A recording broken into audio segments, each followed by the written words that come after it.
Unreal Engine 5 performance issues are mainly due to devs not optimizing properly, Epic CEO Tim Sweeney says. This is from Chris Scullion at VGC.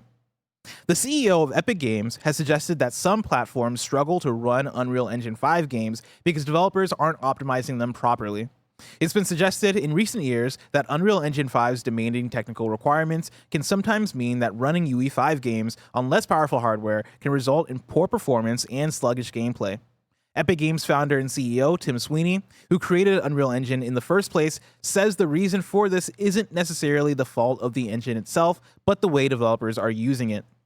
In a media roundtable interview during the latest Unreal Fest event in Seoul, South Korea, Sweeney was asked if Epic Games was doing anything to address claims of optimization issues with Unreal Engine 5 games.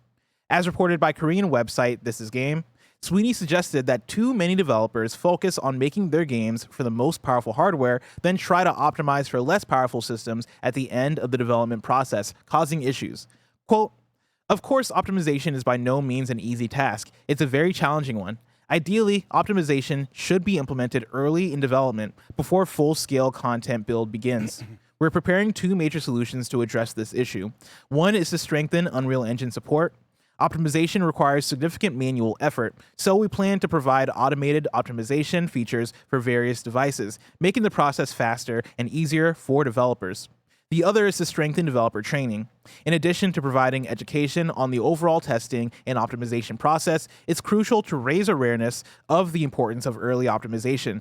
If necessary, our engineers can provide direct intervention to raise awareness of optimization techniques and provide technical assistance." Quote, "We're actively incorporating the optimization technology and expertise we've accumulated while servicing Fortnite into Unreal Engine and are working diligently to ensure the game runs smoothly even on low-spec PCs." End quote. Mike. Damn, Bless, he said you're doing it wrong. Yeah, he pointed the finger. He just straight up looked at y'all and said you're doing it wrong. Yeah. Yeah, Bless, I can't give you much insight on this as I've never been in the game development world. I really don't know the tech behind it all. We'd have to find someone doing it day in and day out. But that is a wild one for him to be like, y'all are doing it wrong. But also it seems like, hey, they've seen that you're doing it wrong and they're going to address that and try to help you out with a couple of options here to maybe get you doing it a little bit better if that's really true. Yeah. Have you seen, because I feel like lately the conversation's picked up as far as Unreal Engine 5 and games not like running as well on Unreal Engine 5. Like, has it seemed like a big deal from like what you've heard about things? Because I feel like I only hear it when I'm on this show or when I'm listening to the show. No, only if it would be around you and Andy and the really into it people around there. I don't hear this much from my friends or anybody like that. I guess I'll ask the question in chat too of like, is this a thing that you've noticed, and is this a thing that genuinely feels like a consistent problem amongst Unreal Engine 5 games? Because yeah, I don't think if I clocked it earlier, I maybe would have like been like, all right, this is Unreal Engine 5, let's see how this performs, type thing, right? But I've not looked at it in that way. That said, reading through this story, I think my big thing as I started reading it was like, all right, Tim Sweeney's pointing the finger, like, are y'all doing anything to help? And then he listed ways that they're helping, and so I think that's the big thing is, oh, okay, so you're taking steps. Yeah, I think that's what you want to hear, right, from the people who are providing you the product there for you to use. It's like, okay, well, if I'm doing it wrong, give me ways to learn and try to make it better. And so I know in the future and we can address this. And it seems like they're giving you some options there. Yeah, which is great. I mean, who better to hear it from if Fortnite is on Unreal Engine 5 and that's the big dog in town?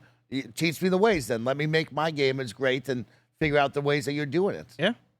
I want to bring in a super chat from Flying Penguins who writes in and says, "Bless, I love you and you're better than Greg, but that preview seems a little disingenuous. The first hour is not enough time to judge a game," and then they leave a heart emoticon. Okay. I mean, he gave you the first hour without reviews being out early. Yeah. I mean, he gave you his thoughts, but I think the first hour, Bless, is a game when it's supposed to capture you. You know, the first hour is, hey, let me show you the systems, let me get you engaged, and let me get you excited. Yeah. I mean, then after that, we roll. To that, I'd say that yesterday we did a Gamescast on Outer Worlds 2, where we all played the first 45 minutes of Outer Worlds 2 and gave you an hour-long, like, discussion about it, right? Like, this is the way that video game previews work. I'm not sitting here being like, oh, I'm giving this game a 5 out of 10, and that's my final score, right? Like, I'm giving you the context of, I played an hour of this game. This is how I feel after playing an hour of this game. Flying Penguins, it's on you for what you want to take out of that, right? Like, I feel like it's totally fair to talk about your feelings about a thing if you give the right context around it. If that's not enough for you, then that's not enough for you. But I don't think it's disingenuous by any means.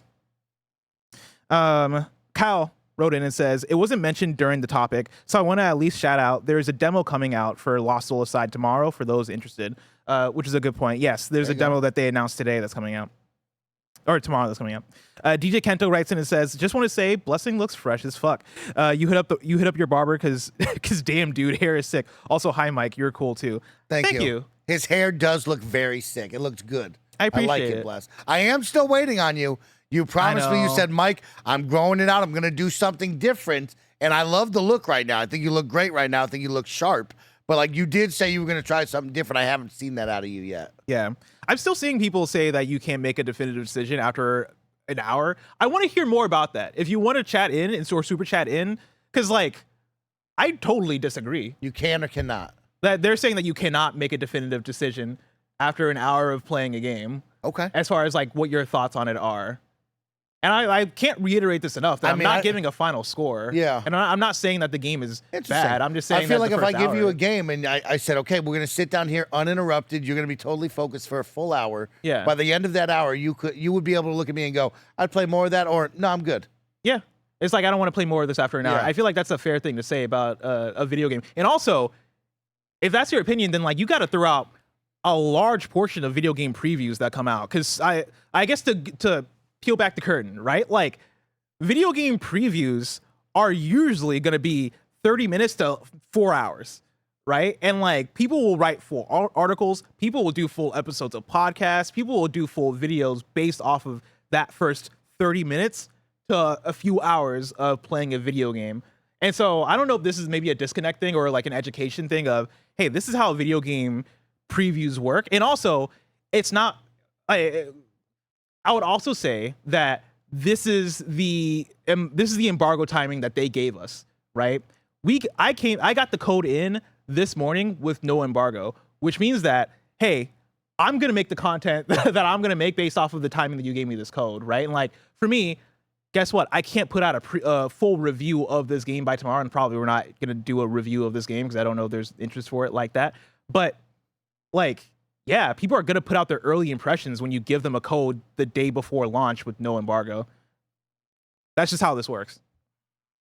Kebabs writes in and says, birthday tax, KFs and BFs, thank you for being so cool and supportive for nearly a third of my lifetime. Wow. Happy birthday, Kebabs. It's really, you know what? To celebrate you today, very, very awesome. Yeah. Happy birthday. That's great. Thanks for being a small part of our lives. It's really special. Joshua writes in and says, birthday tax. It's been a couple of rough years, and y'all have helped me through some. Y'all have helped me keep some of my sanity intact. Thank you, KF and KFBFs. If anyone is on TJ, you are invited for some burgers at 7. Hit me up. We got another birthday. Heck yeah! Happy birthday! Happy birthday, Josh. Let's see. Oh, Brendan writes in here with another birthday tax. 49 and feeling fine. Thanks for the years of fun and knowledge, and keep being gentle with that. You're in your prime. Chicken. At 49, I'm going to be in my prime. I want to bring in some more super chats because people are talking about this. So I like that. Motor World Hype writes in and says, Bless, I think it depends on the game, its mechanics and depth. An hour in Forza Horizon is not equal to an hour in Final Fantasy VII Rebirth. Mike, what do you think about that? I mean, an hour in Forza Horizon, you're going to know if you're interested in a racing game for the next 25 hours or not, right? Like, yeah. I think for sure you would know that. But what was the other one, right? That clearly had way more Final depth Fantasy VII Rebirth. Yeah, because, like, I mean, there's going to be games that are going to have long story cutscenes, a slow burn, and a start. But at least with Final Fantasy VII, they're going to capture you with the story, right? Like, it's a story-based game. So it's on them in that first hour to be like, hey, Bless, there's a cool narrative here, and we want you to come along for the ride. Hey, Bless, we're going to infiltrate this enemy base. We're going to show you at least the basics of combat, and hopefully you're interested in that. And if you're not, then you know that this isn't going to be for you. Yeah. I guess the question I'd throw back at y'all is it a timing thing, right? Is it the fact that we're at launch and you would expect reviews by now, right? But the fact that people are getting codes in today, they're just going to give you their impressions. Like, is that it? Because, like, I feel like if this is a year ago or 2 years ago and I told you, hey, I played an hour of Lost Soul Aside, that'd be a thing that y'all for sure would click on and be excited for. This feels like a a Steam refund it or keep playing situation like Mike and Nick did with Mind's Eye, where maybe we put you and Andy in the room and just say, you got 2 hours on the clock. We refunding it or we keeping it? You know what I mean? Like that kind of situation. I mean, speaking of that, right? Jakey-san writes in and says, Steam offers refunds on a game after playing up to a couple hours. First impressions do matter. Lucid Dream writes in and says, people conflating initial thoughts with a review. And that's like the thing that I'm trying to disconnect is like, I am not giving my review of Lost Soul-Aside. I am telling you my impressions of the first hour of the game because we got the code this morning and nobody here has played the game. And so I figured that would be valuable content. But again, I thought it was pretty good. Let me know. I'm so interested in what people's thoughts are. This episode's brought to you by Xreal. As of August 25th, Xreal One Pro is finally available on Amazon and BestBuy.com. Plus, it's back in stock now on Xreal.com. A few months ago, my life changed forever when I brought a pair of Xreal One Pro AR glasses on a incredibly long flight to New York City. I legit could not believe how easy it was to use and how high quality my experience was playing games with my Steam Deck and watching movies with my phone on the plane on a theater-sized OLED screen right in front of my eyes without too much extra stuff or a giant goofy headset involved. No joke, this is my favorite new piece of tech in years, and it has earned a permanent spot in my travel bag. It's only hard to believe it works as well as I'm saying until you try Xreal AR glasses for yourself, and then you will see that the tech is here. Connect Xreal One Pro glasses to whatever you're playing, like a handheld console, PC, phone, or home console, and get a massive 150-inch virtual screen anywhere, anytime for any game. Gaming on the go, like a long flight, you need Xreal One. Neck starting to hurt from staring down at your handheld? You need Xreal One. It's plug and play with all your devices via USB-C, built-in audio with sound by Bose, anchoring your screen literally anywhere in space, 1080p Full HD, and you can make it bigger, smaller, farther, closer, ultra-wide, or regular widescreen, horizontal, vertical, even 3D if you have a 3D movie. It's all built in and can be controlled by pressing a few buttons on the glasses. These are what make Xreal One Pro a must-have. Xreal One Pro is now available on Amazon and BestBuy.com, and from August 25th through September 1st, you can get $50 off if you bundled Xreal One Pro with the Xreal Beam Pro AR mobile device on Amazon or Xreal.com. There is nothing better than when a sponsor of Kinda Funny is something we are legitimately obsessed with. So get yours today at kindafunny.com/Xreal. That's kindafunny.com/Xreal. And we're back with story number 3. Former Black Panther developers join Wizards of the Coast for new game project. This is Rebecca Valentine at IGN. A group of individuals who formerly worked at the now shuttered Cliffhanger Games on its canceled Black Panther game have been picked up by Wizards of the Coast for a new project. As reported by GamesIndustry.biz, the group is led by Monolith Productions veteran Michael DePlatter, who previously was director of design on Middle-earth: Shadow of Mordor and VP creative for Middle-earth: Shadow of War. Quote, we were actually able to bring him and 14 key people that he's worked with there, and many of them at Monolith, to incubate a new game for us, said Wizards of the Coast president John Haidt to GamesIndustry.biz. He added that the project is still in early stages and is expected to go through a lengthy concept process. Haidt compared it to a similar new D&D video game project Wizards of the Coast is supervising under Star Wars Jedi Fallen Order director Stig Asmussen. The 14 other developers joining DePlatter are veterans of Cliffhanger Games, a studio formed under EA in 2023, largely comprised of veterans from DePlatter's Shadow of Mordor team. The studio was working on a single-player action-adventure open-world Black Panther game as part of a multi-title collaboration between EA and Marvel. However, the game was canceled and the studio closed earlier this year as EA moved to focus on only a small handful of franchises: Battlefield, The Sims, Skate, and Apex Legends, alongside its sports division. Mike, those Black Panther developers moved over to Wizards of the Coast. Yes. Who me and you love. I love Wizards of the Coast. I don't like their games, bless. I had to look up Wizards of the Coast video games. And, of course, there's Dungeons & Dragons Dark Alliance, which I played with Gary Whitta back in the day, and I did not enjoy. We are riding the high, of course, of Magic. You think of Dungeons & Dragons. Dungeons & Dragons, yeah. Baldur's Gate 3, right? And so this is cool. This is one, like, put a little eye on that one of like, hey, we'll see that in the future. We'll see if anything positive comes from this. But always cool to hear that we're giving people more jobs, giving them the opportunity to hopefully create something. And maybe you would love to see this get to the finish line and for it to be something really good. Yeah, I would love to see, because you mentioned you don't love their games, right? I would love to see them get there. I would love to see them, if they're able to spin up, a couple of studios or grow these studios into something that could be special. Because yeah, you're sitting on well, you're not sitting on D&D, right? But you have D&D, and you have the future of Baldur's Gate, or the future of what could be way more D&D games, right? Like D&D is such a huge thing in the world, and there's so much sauce for, I think, what it can offer in video games, as we've seen. Who's going to work on the next Baldur's Gate? We don't know yet, right? Like, who's going to work on the next, non-Baldur's Gate D&D games? I would love to see that go somewhere. And also, you have the other franchises they have as well. So, Yeah. I love this. I was thinking about Black Panther yesterday, actually, just randomly, of like, man, I can't believe EA had a Black Panther game, an open world Black Panther game, and that didn't get to the finish line. Oh. Because that is a moneymaker. And I get licensing, I get the video games industry is in such a fucked place right now. I get all that shit, right? But like a Black Panther video game would do such numbers. Yeah. And the fact that that just went through your fingers there, damn. Crazy. Insane. Let's move on to story number 4. Alex Garland really wanted the Elden Ring movie to happen. This is Tyler Culp at PC Gamer. If there were any concern that Alex Garland isn't an Elden Ring fanboy, we now have evidence that the movie director is as devoted to From Software's 2022 epic as the rest of us. In addition to playing the game several times through, he was apparently so eager to make a live-action Elden Ring film that he wrote up an entire script before anyone had signed off on it. Tucked inside a New Yorker feature about A24's rise in the film industry and its future ambitions is a small anecdote about how the upcoming Elden Ring movie was born.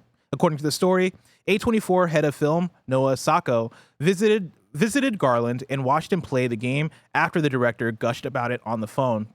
Impressed by the fantasy world and its similarities to Lord of the Rings, Sacco gave Garland a fuck yeah when he asked if A24 would work with him on it.